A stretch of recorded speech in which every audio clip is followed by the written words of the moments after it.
The Galactic Union was old. It was so old that its history was mostly dust and digital ghosts.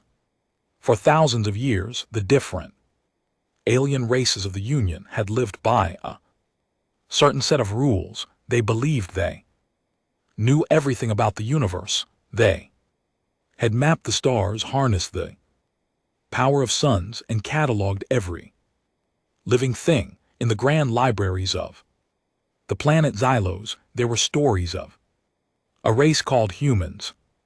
These stories were treated like fairy tales. In the myths, humans were described as creatures of impossible contradictions. They were said to be soft-skinned but harder than stone in spirit. They were described as kind healers and terrifying warriors. Most modern aliens laughed at these stories.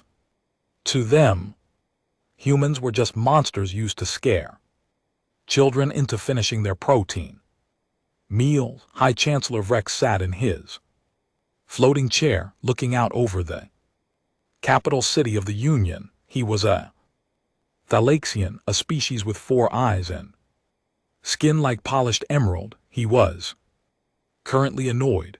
A small mining colony on the edge of the void sector had gone silent. This happened sometimes with space pirates or solar flares, but this time felt different. Chancellor, a voice chirped. It was Kale, his young assistant. Kale looked worried. The scanners in the void sector just picked up a massive energy signature. It's unlike anything in our database. And Vrex waved a hand dismissively. Probably a collapsing star. Kale, don't be so dramatic. We are the masters of this galaxy. Nothing exists that we do not understand. But sir, Kale persisted, his voice trembling, the signature, it isn't natural. It's moving and it's huge. It's bigger than our largest dreadnought. And Vrex paused. He turned his chair toward the holographic display in the center of the dark void sector. A tiny white light was pulsing.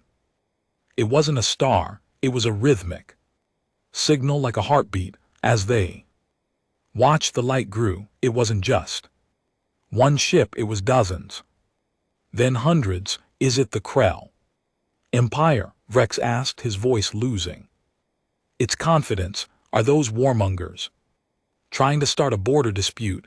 No, sir, Kale said, tapping frantically on his screen. The ship designs don't match anything. They are blocky, heavy, and covered in thick metal armor.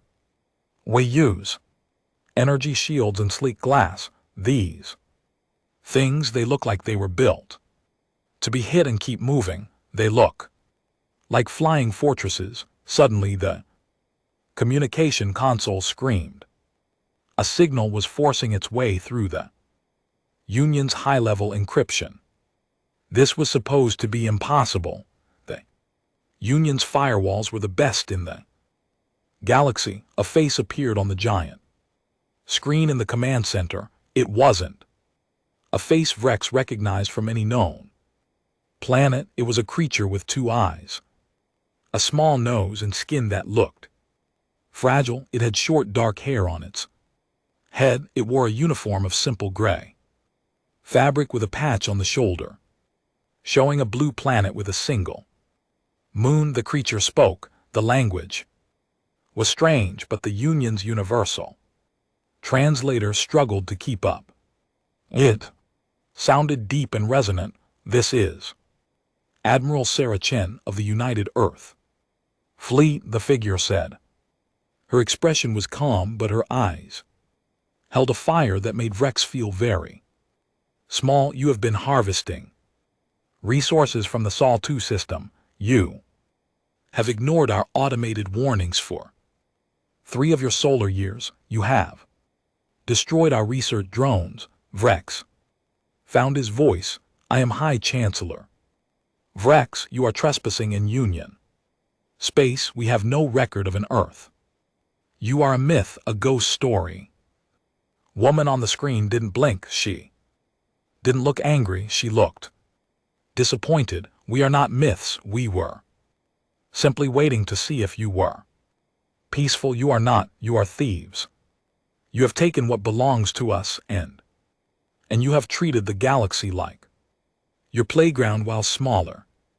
Civilization suffered, you threaten us. Rex laughed though his heart was racing. We have 10,000 ships, we have weapons that can crack planets. We don't want to crack your planets. Admiral Chin said softly, we want our home back and we want justice for the colonies you crushed to build your luxury towers. She reached out and pressed a button off screen. Look at your sensors now, Chancellor. Rex turned to the window. The sky above the capital planet was usually a beautiful purple, but now the purple was disappearing. Dark shadows began to blot out the sun. Huge mountain-sized shapes were dropping out of warp speed right above the atmosphere. They weren't just ships. They were massive slabs of steel and fire. They were so large they created their own gravity, causing the oceans of the planet below to swell in massive tides. The sun was blocked out. In the middle of the day, the capital city was plunged into total darkness. Thousands of smaller ships, like angry hornets, swarmed around the massive carriers. Each one carried the same symbol, a blue marble and a white moon. They thought we were myths, Kale whispered, falling to his knees as he watched the sky turn into a wall of metal. But the myths have come home. Rex realized then that the old stories were wrong about one thing. The story said humans were contradictions. But looking at the Armada darkening his stars, Rex realized they weren't contradictions at all. They were simply the most dangerous things in the universe, because they remembered every insult and they never, ever gave up. The Admiral's face appeared one last time. We are the humans, we are the Terrans, and we are here to collect the debt. The screen went black. The first explosions began to rock the city. The war of the myths had begun. The darkness over the capital planet Xylos was not natural. It was the shadow of millions of tons of human steel. For the citizens of the Galactic Union, the sun had always been a symbol of safety. Now that sun was hidden behind the hulls of ships that looked like jagged mountains. On the ground, panic was total. High Chancellor Rex stood frozen on his balcony. He watched as the Union's defense fleet, ships that were considered the most advanced in the galaxy, scrambled to meet the invaders. The Union ships were beautiful. They were made of white alloys and glowed with blue energy. They looked like pieces of art. The human ships looked like tools of war. They were painted dull black and gray. They didn't glow, they seemed to swallow the light. Fire all planetary cannons. Rex screamed into his comms, destroy them, wipe this myth from our sky. Planetary defense batteries, huge towers that shot beams of pure heat, opened fire. Bright orange beams slammed into the bottom of the largest human carrier. Rex waited for the ship to explode. He waited for the humans to scream for mercy, but the explosion never came. The heat beams hit the human ship and splashed away like water hitting a rock. The humans didn't rely only on energy shields. They had meters of solid, reinforced armor plating. They had built their ships to survive the heat of stars. From the human carrier, a single hatch opened. A missile the size of a skyscraper drifted out. It didn't use lasers. It was a kinetic slug, a massive piece of heavy metal accelerated to Incredible speeds, it hit the main defense tower on the planet's surface. There was no flash of light, only a sound that shook the very foundations of the world. The tower didn't just break. It vanished into a cloud of dust.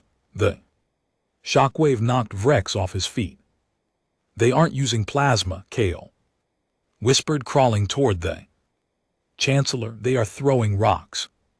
Very fast, very heavy rocks. Our shields are designed to stop light and heat, not physical objects with that much mass in the space above the planet. The battle was a slaughter. The Union's sleek ships tried to dance around the human fleet, firing their elegant lasers. The humans didn't try to dance. They simply moved forward in a straight line, firing thousands of metal projectiles and explosive shells. Union cruiser, the Starseeker, tried to ram a human destroyer. In Union history, ramming was a final, noble sacrifice. But when the Starseeker hit the human ship, the Union ship crumpled like thin foil. The human ship barely felt the impact. It simply turned its heavy turrets and shredded the cruiser with a hail of fire. Inside the human flagship, the UES Valkyrie, Admiral Sarah Chen stood in the center of a bridge that was quiet and professional. There were no flashing lights or dramatic music. There were just men and women at screens, speaking in low voices. The Union secondary line is breaking, Admiral Tactical Officer reported. They are attempting to retreat to the inner moon bases. Don't let them, Chen said. Her voice was cold. Target their engines. We aren't here to destroy their people, but we are here to dismantle their power, disable the ships, but let the escape pods go. Why? Let them live, Admiral, the officer asked. They wiped out our mining outposts. Without a word of warning, Chen looked at the massive holographic map of the galaxy. Because we want them to tell the rest of the Union what happened here. Fear is a better weapon than fire. If we kill them all, we are just monsters. If we let them go, we are a nightmare they can never forget. Down on Xylos, the atmosphere was changing. The human ships began to drop pods. These were small armored capsules that fell through the sky like shooting stars. Thousands of them rained down on the capital city. They crashed into the plazas, the parks, and the rooftops of the government buildings. The doors of the pods hissed open. Out stepped the human soldiers. To the Thalaxians and the other alien races, these soldiers looked like demons. They were encased in thick, motorized power armor. They carried rifles that made a thumping sound that echoed through the streets. One pod landed directly in front of the Chancellor's palace. A squad of 5 humans stepped out. They didn't run. They walked with a heavy, rhythmic thump, thump, thump. Vrax's elite guards, tall aliens with 4 arms and energy blades, charged at the humans.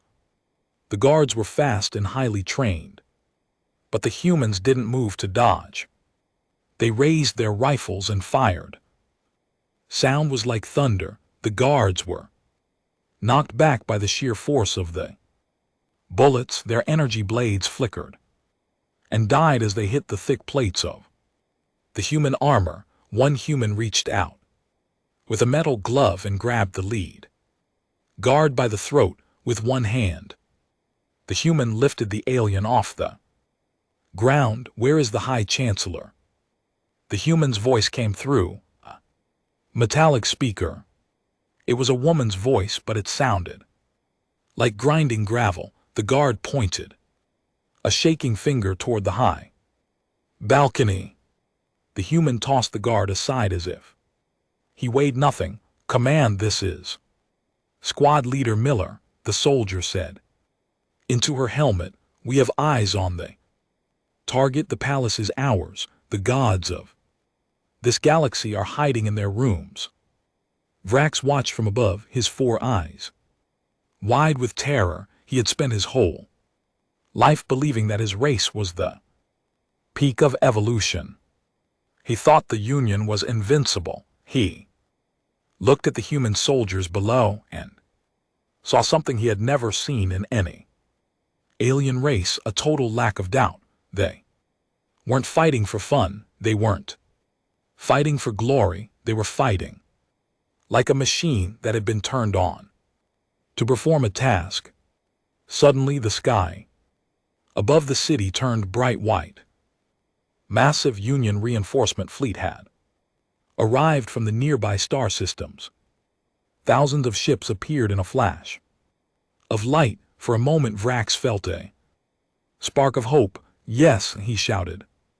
The Grand Armada is here. Now the humans will see what true power looks like. But Admiral Chen, watching from the Valkyrie, only smiled a small, grim smile. They brought more targets, she said. Tell the 2nd Division to initiate the wall of fire maneuver. Let's show them why the myths were better left in the books. The human fleet began a shift. The massive ships moved together, locking their shields and overlapping their weapon ranges. They formed a solid wall of metal between the planet and the new Union fleet. The Union ships fired everything they had. The sky became a web of colorful lasers and energy pulses. The human wall of fire absorbed the hits. Then the humans fired back. It wasn't a battle, it was a harvest. The human railgun sent slugs of tungsten through the Union ships, passing through one side and out the other. Ships exploded in silent bursts of orange and white. The debris began to fall like burning snow onto the city of Xylos. Vrax watched his Grand Armada turn into scrap metal in less than an hour. He realized then that the Union hadn't just made a mistake. They had woken up a predator that had been evolving in the dark for a long time. Kale sat on the floor crying. The stories were wrong, Chancellor. He sobbed. The story said humans were half god and half beast. Vrax looked at the human soldiers now breaking down the heavy palace doors. No, Kale, Vrax said, his voice a whisper. The stories were right. We just forgot that gods can be angry. The doors to the throne room blew. Inward smoke filled the air. Through the haze, the heavy metallic footsteps grew louder. The humans had arrived and they weren't leaving until the galaxy was changed forever. The throne room of the Galactic Union was a place of silence and great beauty. It had floors made of glowing sea glass and pillars that reached up into the clouds. But now the silence was broken by the heavy, rhythmic thud of metal boots. The smoke from the door's explosion swirled around the feet of the human soldiers as they entered. High Chancellor Vrax stood behind his long, curved desk.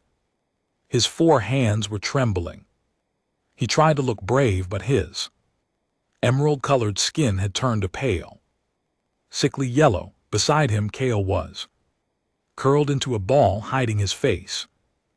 Human soldiers stopped 10 paces from the Chancellor. They didn't point their weapons at him. They didn't need to.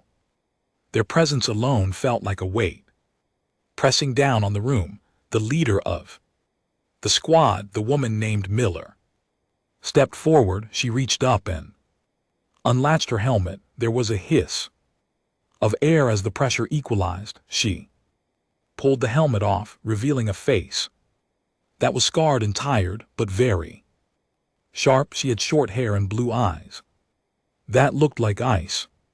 To Vrax, she looked small compared to the giant armor she wore, but her spirit felt larger. Then the room, you are the one in charge, Miller said. It wasn't a question. I am the High Chancellor of the Union, Vrax said, his voice cracking. You are committing an act of war. This is a peaceful civilization, Miller laughed. It was a dry, hollow sound. Peaceful.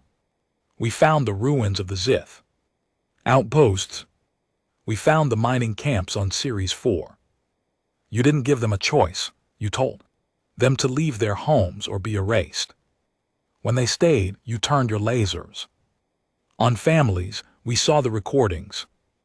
Vrax opened his mouth to argue, to say that those were necessary reallocations of resources, but the words died in his throat. The human was looking at him not as a leader but as a bug she was deciding whether or not to step on. We aren't here to play politics, Miller continued. Admiral Chen is coming down.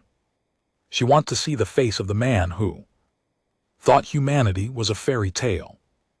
Outside the palace, the city of Xylos was changing. The human armada didn't just stay in the sky. Massive transport ships shaped like giant boxes began to land in the public squares. Instead of soldiers coming out, these ships opened their sides to reveal engineers and machines.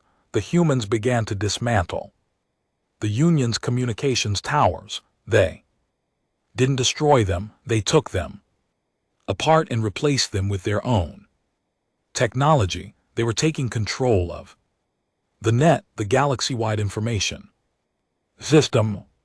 Every screen on every planet in the Union began to flicker. Suddenly the image of the human fleet appeared on billions of screens across 1,000 worlds. The aliens of the Union, the bird-like avians, the rock-skinned Goras, the liquid-bodied hydros, all stopped what they were doing. They watched in horror as the invincible capital of Xylos was occupied by creatures from their oldest nightmares. Back in the throne room, a small, sleek craft landed on the palace balcony. The door slid open, and Admiral Sarah Chen stepped out. She wasn't wearing power armor. She wore a clean dark blue uniform with gold pins on her chest. She looked like a teacher or a judge, not a warrior. She walked past the armored soldiers and stood directly in front of Vrax. She was much shorter than the Thalaxian Chancellor, but she didn't look up at him. She looked through him. The Union is finished, Vrax, Chen said quietly. You can't mean that, Vrax pleaded. We have thousands of systems. Our economy runs the galaxy. If you destroy us, the galaxy will fall into chaos. We aren't destroying the galaxy, Chen corrected him. We are firing the management. Your Union was a club for the rich and the powerful. You let the outer rim planets starve while you built towers made of glass and light. We've spent the last 50 years watching you from the shadows.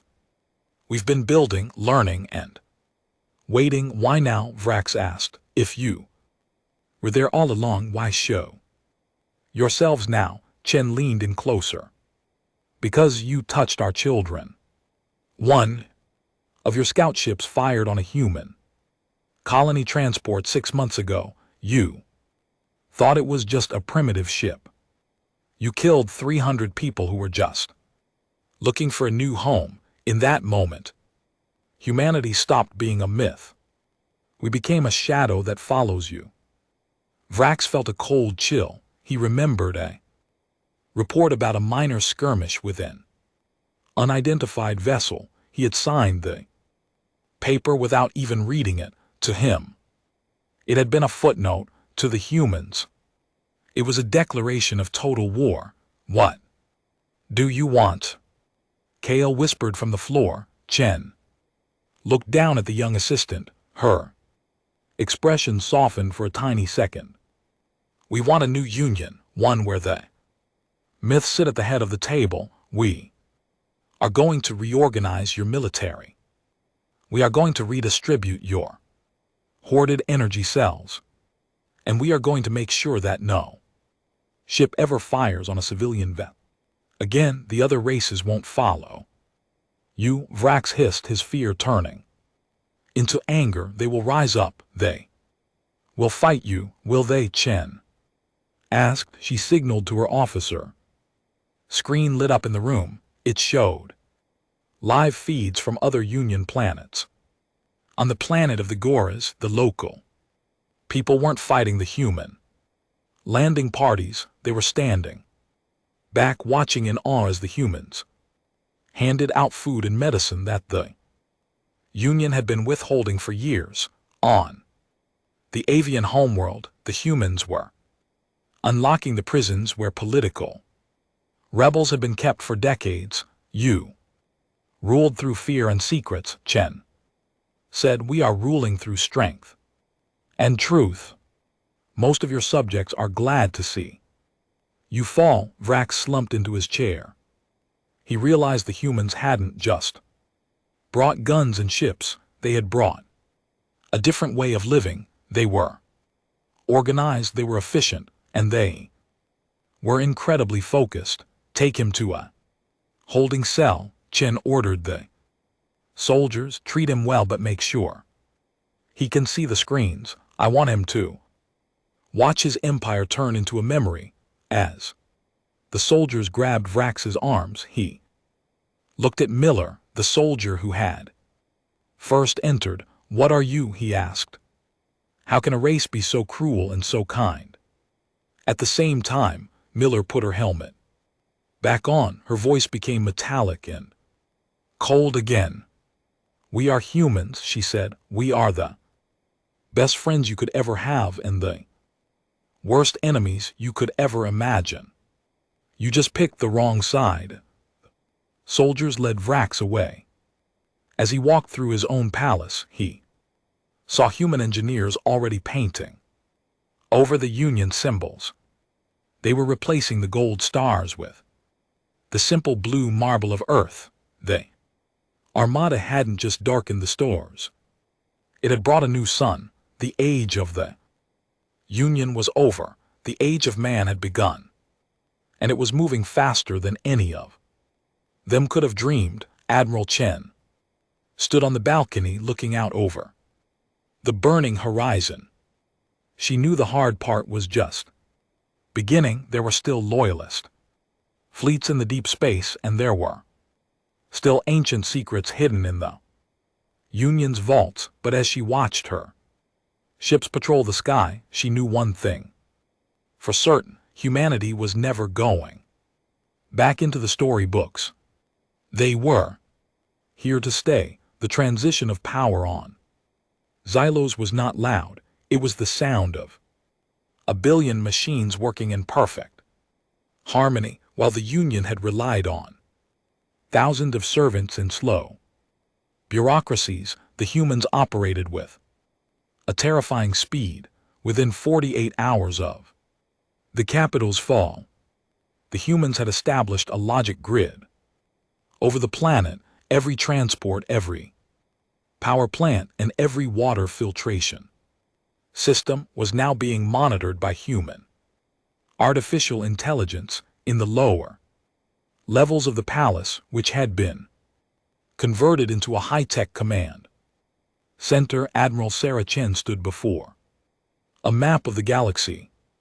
The map was mostly red, the color of the Galactic Union, but blue dots were spreading like a virus across the stars. These were the human strike cells. Report, Chen ordered. General Marcus Thorne, a man whose face looked like it was carved from granite, stepped forward. The Union's Midrem fleet is refusing to surrender, Admiral. They've gathered near the Oros Nebula. They have about 5,000 ships, mostly heavy carriers. They think the nebula's gas will mess with our targeting sensors. Chen looked at the nebula on the map. It was a beautiful cloud of glowing purple and Pink gas, they are still thinking like old sailors, she remarked. They think if they hide in the fog, we can't find them. Have the Pathfinder units arrived? Yes, Admiral. They are in position. Thorne replied. Then give them the order. We don't have time for a long siege. We need to show the rest of the systems that there is nowhere to hide while the generals plan the war. The common people of Xylos were experiencing a strange new reality for the first time in centuries. The lower tiers of the city, where the poor lived in the shadows of the luxury towers, had power and light. Human engineers had bypassed the unions' paywalls for basic utilities. A young human soldier named Private Leo Rossi was stationed at a food distribution center in one of these lower districts. He was surrounded by a crowd of small, furry aliens called skulks. They were timid creatures who had spent generations as janitors for the Thalaxians. Leo held out a crate of nutrient bars. Here, take them. It's better than that gray sludge you've been eating, he said, his voice softened by the suit's translator. One of the skulks, an elder with graying fur, looked at Leo with wide eyes. Why do you do this?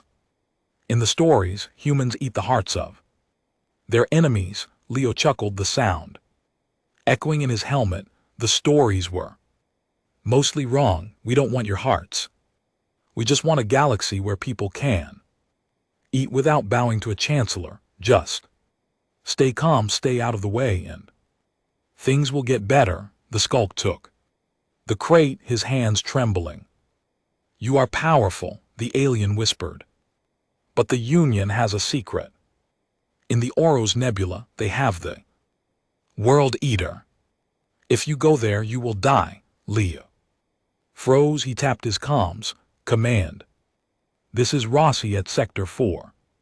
I've got local intel about a World Eater weapon at the Oros Nebula. Does that mean anything to us? The response from the UES Valkyrie was immediate. Copy that, Private. Scanning archives. Up in the Oros Nebula, the Union's last stand fleet was waiting. Admiral Krell, a fierce warrior with scales like iron, stood on the bridge of his flagship.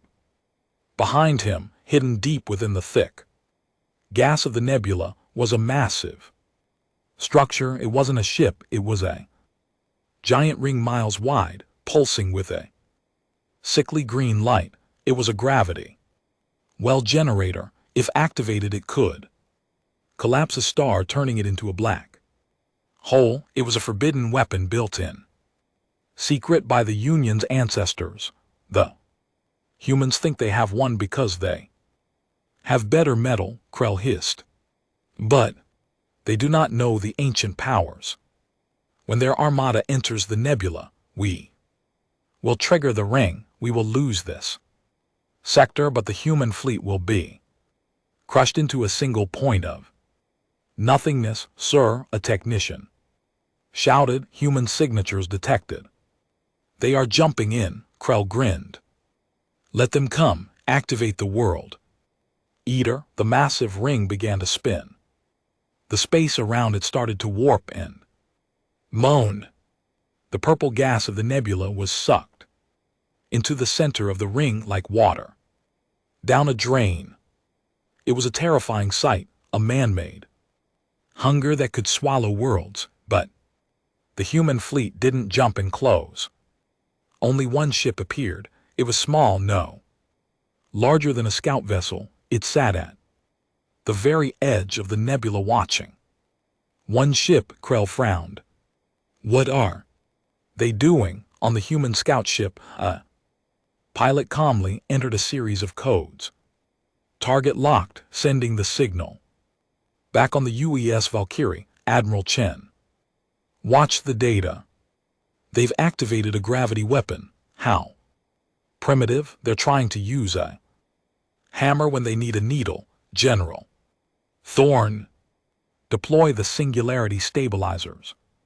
From the human armada, which was still light years away, a massive beam of blue energy was fired. It wasn't a weapon of destruction, it was a beam of pure information and countergravity. It traveled through subspace, moving faster than light. The beam hit the spinning World Eater ring. In an instant, the green light turned blue. The ring, which had been spinning faster and faster, suddenly slowed down. Gravity well didn't collapse the star. Instead, the energy was pushed back into the ring itself. What is happening? Krell screamed as his ship began to vibrate. Why won't it fire? The humans, they've hacked the physics. The technician wailed. They aren't fighting the weapon, they're changing the rules of the energy. The ring began to glow with an intense heat, with a silent flash that blinded every sensor. In the nebula, the World Eater didn't explode, it simply folded in on itself and vanished into a different dimension, taking the Union's secret weapon with it. The nebula was suddenly quiet. The Union fleet sat in the dark, their greatest weapon gone without a single shot being fired. Then the stars seemed to blink. 500 human dreadnoughts dropped out of warp surrounding Krell's fleet. They didn't fire. They simply sat there, their massive guns pointed at the Union ships. Admiral Chen's voice came over the Union's emergency frequency. Admiral Krell, your World Eater has been moved to a safe location for study. You have exactly 1 minute to shut down your engines and prepare for boarding. If you resist, we will not use gravity. We will use the metal of our ships to erase yours. Krell looked at the sensors. His fleet was paralyzed. His men were terrified. He looked out the window at the black hulls of the human ships. They looked like the very shadows of death. Lower the shields, Krell said, his voice broken. The myths are not just warriors. They are masters of the universe itself. The Battle of Oro's Nebula was over in minutes. It was the last major resistance of the Union military. When the news reached the other systems that the humans had simply turned off the Union's ultimate weapon, the remaining sectors surrendered one by one. On Xylos, Vrax watched the footage of the nebula from his cell. He saw the human ships, cold and efficient, moving through the purple gas. He realized then that the Union had never stood a chance. They had been playing with fire, while the humans had learned how to control the sun. Part 4 ended not with a bang, but with a quiet realization. The humans weren't just here to take over. They were here to rewrite the destiny of the galaxy. And as the human flags were raised on 1,000 worlds, the people of the galaxy began to wonder, what would a world ruled by humans actually look like? They were about to find out. The transition from the old Galactic Union to the new human-led order was faster than anyone had predicted. While the former leaders expected years of bloody civil war and chaos, the humans brought something far more effective: organization. On the capital planet of Xylos, the atmosphere had shifted from one of terror to a strange, quiet curiosity. The humans did not come as looters or kings. They came as managers of a broken system. Admiral Sarah Chen stood in the center of the great hall, which had once been the seat of Union power. Now it was filled with holographic maps of logistics routes, food supply chains, and energy grids. She was looking at a specific sector of the galaxy that had been neglected for centuries, the outer Rim. Under the Union, these planets were treated as trash heaps. Under the humans, they were the first priority. The Union's wealth was built on a simple lie. Chen said to her staff. They told the people that resources were scarce so they could keep the prices high, but the math doesn't lie. With our technology, R equals S times E divided by P, where the total resource availability is the product of supply and energy efficiency divided by the population's basic needs. If we optimize the energy efficiency E, there is enough for everyone to live like a high. Chancellor General Thorne entered the hall, his boots clicking on the polished floor. Admiral, the last of the local governors has signed the treaty. They didn't even argue once they saw the medical ships landing in their slums. They threw their Union badges in the dirt. But we have a new problem. It's not about the war, it's about the peace.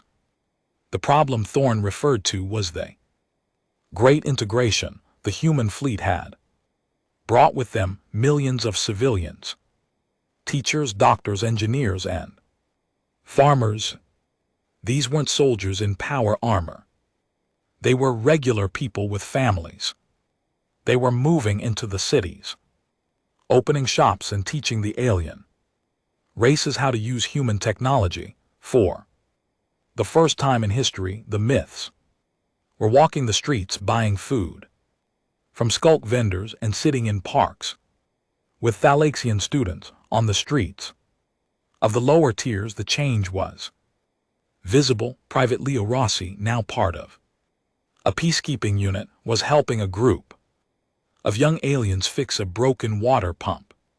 He wasn't using a weapon, he was using a multi-tool. The aliens watched him with wide eyes. To them he was still a giant from the stars, but a giant who knew how to make the water flow again. You're not like the stories, a young Thalaxian girl said, her 4 eyes blinking in sync. The story said you came to eat the light of the stars. Leo laughed and handed her a small metal device. We don't eat light, kid. We just figured out how to share it. Here, this is a solar cell. Put it on your roof and you'll never have to pay the Union tax for power again. However, while the common people were finding peace, the old elites were plotting. In a dark corner of the galaxy, a group of former Union admirals and chancellors gathered in a secret station. They could not accept a world where they were not the masters. They saw the human kindness as a weakness. They thought that because the humans were helping the poor, they had grown soft. They think they can buy this galaxy with bread and medicine, hissed Dessau, former High Chancellor. They have forgotten that power is taken, not given. We still have the Black Sun fleet, 500 ships hidden in the dark matter pockets of the void sector. If we strike now, while they are busy building schools, we can cut the head off their leadership. They didn't realize that the humans were never more dangerous than when they were protecting something they had built. The human armada hadn't left the stars. It had simply moved into a defensive shield wall formation around the colonized worlds. The human sensors, far more advanced than anything the Union ever possessed, were already tracking the heat signatures of the hidden Black Sun fleet. Admiral Chen received the notification on her wrist link. A small red dot was blinking in the void sector. She didn't look worried, she looked tired. They just don't learn, do they? Marcus, she asked Thorne. Some people only understand the hammer, Admiral. Thorne replied, shall I send the first Legion? No, Chen said, standing up. Send a message first. Tell them we know exactly where they are. Tell them that if they fire a single shot, we won't Just defeat them, we will erase their names from the history books. We will show them that the myths aren't just about heroes, they are also about the monsters that come for those who break the peace. The message was sent across all frequencies. It wasn't a secret. The whole galaxy heard it. It was a promise of total protection for the innocent and total destruction for the tyrants. This was the true power of the humans. They didn't just have the best ships. They had the strongest will. They had decided that the galaxy was going to be a better place, and they were willing to kill anyone who tried to stop them. As Part 5 came to a close, the first Human Galactic Assembly was called to order. Representatives from 1,000 different species sat in a circle, not in a hierarchy. In the center stood Sarah Chen. She didn't wear a crown. She wore her simple blue uniform. The sun rose over Xylos, and for the first time in 10,000 years, the light didn't just hit the high towers, it reached all the way to the ground where the people were finally truly free. The Armada was still there, a dark shadow against the stars, but it no longer felt like a threat. It felt like a shield. The message sent by Admiral Chen didn't just reach the hidden rebels, it echoed across every colony, space station, and trade hub in the galaxy. The myth of humanity was no longer a story of ghosts or monsters. It was now a living reality of uncompromising justice. While the first Human Galactic Assembly began its work on Xylos, the rest of the galaxy watched to see if the humans would keep their word. In the Void Sector, the Black Sun Fleet, the last remnants of the Union's military elite, faced a choice. Their leader, High Admiral Krill, stood on the bridge of his cloaked dreadnought, staring at the long-range scans. He had 500 ships, all equipped with dark matter weapons that could bypass traditional shields. He had spent his life believing that strength was the only truth. Sir, his tactical officer whispered, the human message is being broadcast on a loop. They have identified our exact coordinates in the dark matter pocket. Their targeting locks are active. Krill gripped the edge of his console.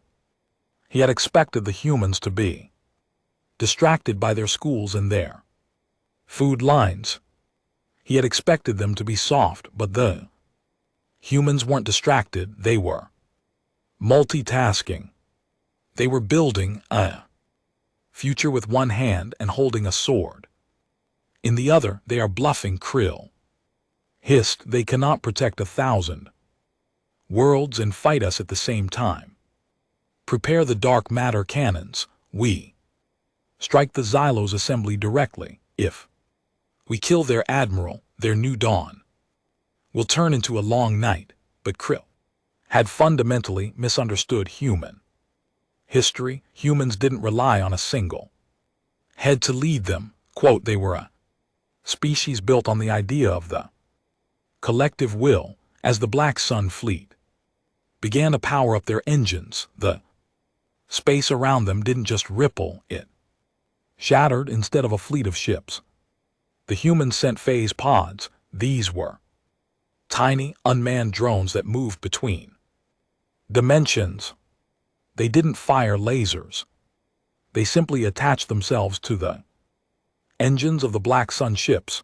In an instant, the dark matter engines, the pride of the Union's secret research, were neutralized. Our power is gone, the technician wailed. They didn't even fire a shot, they just turned us off. Human Armada didn't appear as a wall of fire this time. They appeared as a circle of silence. 3 human dreadnoughts dropped out of warp, their massive hulls dwarfing Krill's flagship. A single communication channel opened. It wasn't Admiral Chen this time. It was General Thorne. Admiral Krill. Thorne's voice was like grinding stone. You were given a choice. You chose the hammer, now you get the anvil. Thorne didn't order a boarding party, he didn't order an execution. He ordered the deconstruction. Human repair drones, usually used for building stations, swarmed the Black Sun fleet. They began to literally take the ships apart while the crews were still inside. It was a terrifying display of technical superiority. The humans weren't treating this as a battle, they were treating it as a salvage operation. We are not warriors to them, Krill realized as he watched his ship's outer plating being peeled away by robotic arms. We are just old machines that need to be recycled. Back on Xylos, the assembly was making history. Representatives from the Skulks, the Avians, and even the rock-skinned Goras were speaking for the first time. They weren't asking for permission, they were discussing the Galactic Bill of Rights that the humans had drafted. Admiral Chen sat in the back of the room, watching the aliens debate. She looked at the young Thalaxian assistant, Kale, who had once served High Chancellor Vrax. Kale was now working as a translator for the smaller species. Do you think they will ever stop being afraid of us? Chen asked him quietly. Kale looked at the humans stationed around the room. They weren't in power armor today, but they still looked formidable. The fear will stay for a long time, Admiral Kale admitted, but for the first time the fear is mixed with something else, hope. Under the Union, we knew exactly what would happen to us if we failed. Under you, we know what will happen. That uncertainty is the first true freedom we've ever had. The news of the Black Sun fleet's recycling reached the assembly by midday. It served as a final punctuation mark on the old era. The myths were not just here to stay. They were here to ensure that no one ever lived in the shadows again. As the sun began to set on the first day of the new government, a human transport ship landed in the palace gardens. It didn't carry soldiers, it carried seeds. Thousands of different types of plants from Earth, carefully shielded to grow in the soil of Xylos. It was a symbolic gesture, but a powerful one. We aren't just changing your laws, Chen said as she stood before the assembly to close the session. We are changing the very ground you walk on. We are going to turn this galaxy into a garden, and as long as you respect the peace, you are welcome to walk in it with us. Part 6 ended with the first human trees being planted in the emerald soil of the capital. The Armada still darkened the stars above, but to the people below, those ships no longer looked like predators. They looked like the walls of a home they were finally allowed to live in. The age of myths had ended, and the age of the citizen had begun. The planting of the Earth seeds on Xylos was a symbol that the galaxy had fundamentally changed. But while the capital celebrated the great integration, faced its most difficult challenge: the deep space infrastructure. For thousands of years, the Union had built its economy on a complex web of toll gates, massive space stations that charged smaller species for the right to travel between stars. Admiral Sarah Chen stood on the observation deck of the UES Valkyrie, looking at a holographic map of the trade routes.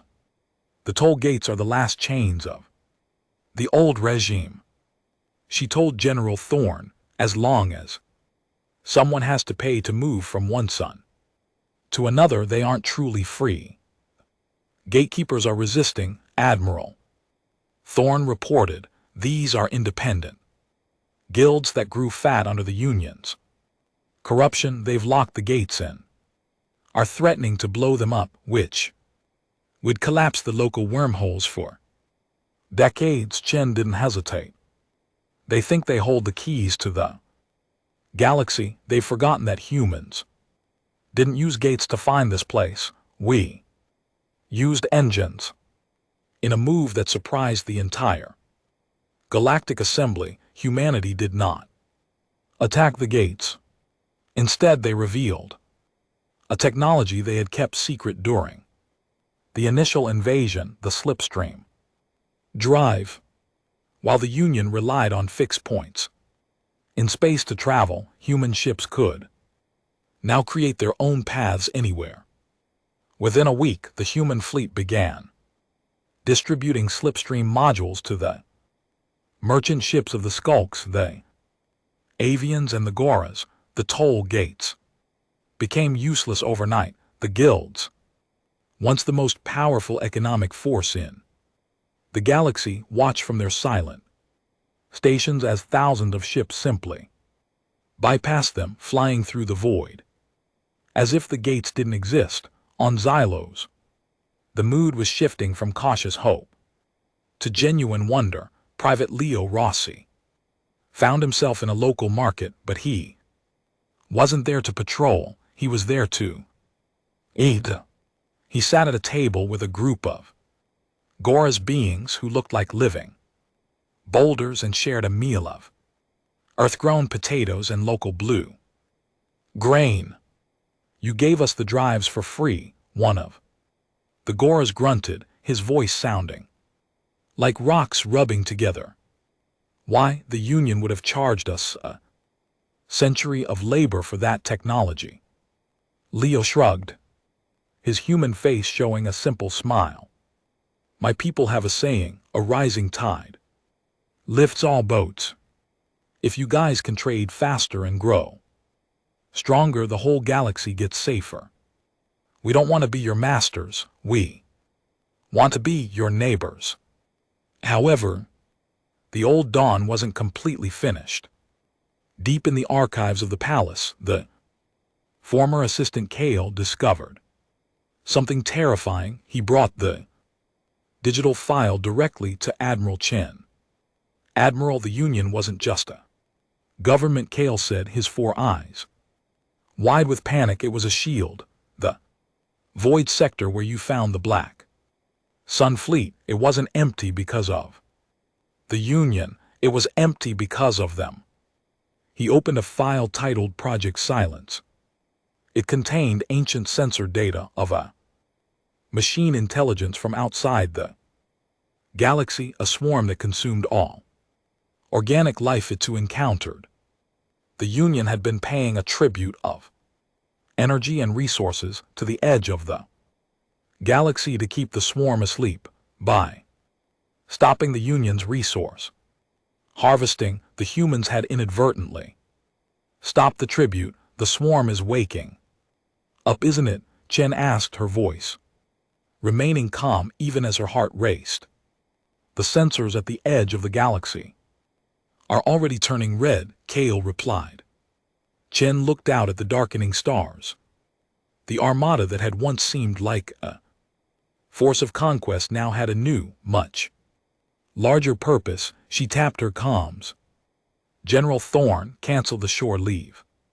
We have a debt to the galaxy that we didn't know we owed. Tell the fleet to prepare for long-range interception.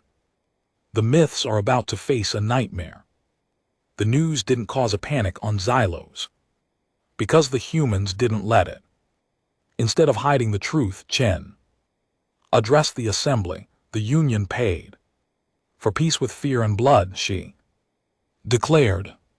Humanity will pay for it with steel and courage. We aren't going to send tributes to the dark. We are going to send the Armada. As Part 7 drew to a close, the massive black ships began to lift off from the planets they had just liberated. They weren't leaving, they were moving to the front lines. The people of the galaxy watched them go. realizing that the darkness of the human ships was the only thing standing between them and total extinction. The true test of the human spirit was no longer about ruling, it was about surviving the departure of the human Armada from the core worlds was a sight that no one in the galaxy would ever forget. Thousands of ships ranging from small scouts to the mountain-sized dreadnoughts ignited their engines and accelerated toward the edge of the galaxy. They were heading for the void sector, the place where the ancient swarm was beginning to stir. Admiral Sarah Chin sat in her command chair on the U.S. Valkyrie. The ship was vibrating as it pushed through the fabric of space using the slipstream drive. Status report on the swarm, she commanded. General Thorne tapped his holographic screen. It's worse than the Union's Project Silence file suggested. The swarm isn't just machines, it's a biological mechanical hybrid that replicates by consuming entire asteroid belts. They've sensed that the energy tributes have stopped and they are moving toward the nearest colony, Oros 9, to feed. Oros 9 was a mining world populated by the rock-skinned Goras. Under the Union, they had been slaves, but under the humans, they were now citizens. Chen knew that if the swarm reached Oros 9, it would be a massacre. Prepare the Sunbreaker array, Chen ordered. We can't just shoot them with railguns. There are too many of them. We need to create a barrier they cannot cross. Sunbreaker array was an experimental human technology that could focus the energy of a nearby star into a solid wall of plasma. It was dangerous and had never been tested in combat, but the humans were a race that thrived on calculated risks. As the human fleet arrived at the edge of the Aro system, they saw the swarm.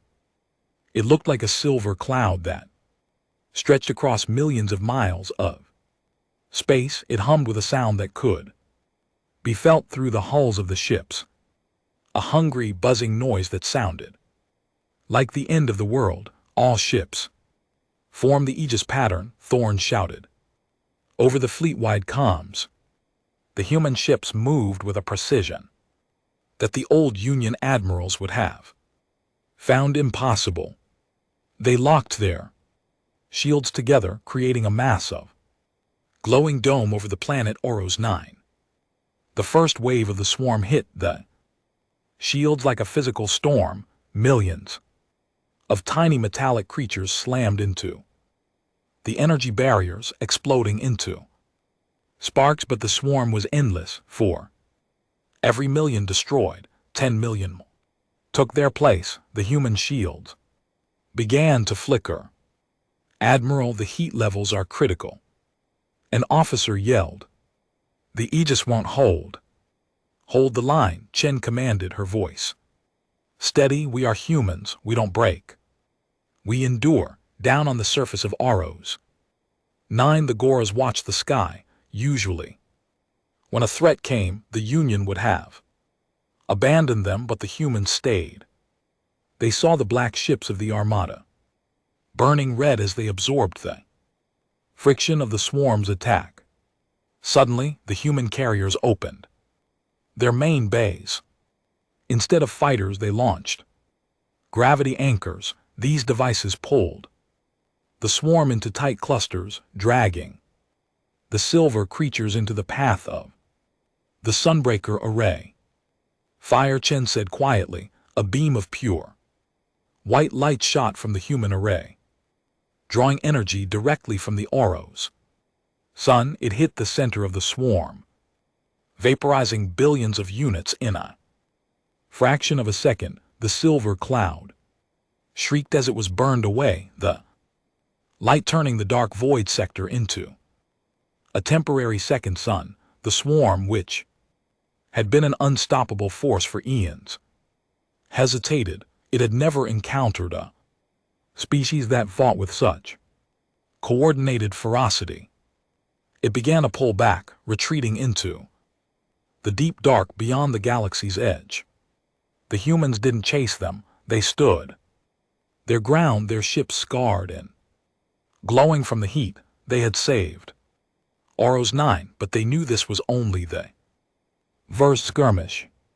They'll be back, Thorn said, looking at the scanners. Let them come, Chen replied. We've spent our whole history fighting each other, now we have something worth fighting for together.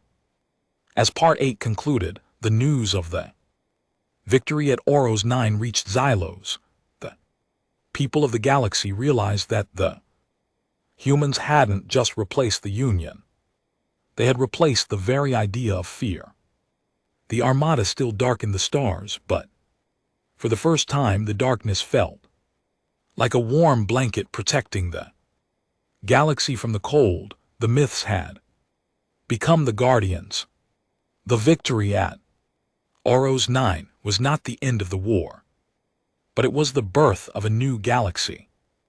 The ancient swarm had been pushed back into the dark, and for the first time in history, the different races of the stars were not united by the chains of the Union, but by a shared sense of survival. The myths had proven they were more than just warriors, they were the shield that the galaxy had never known.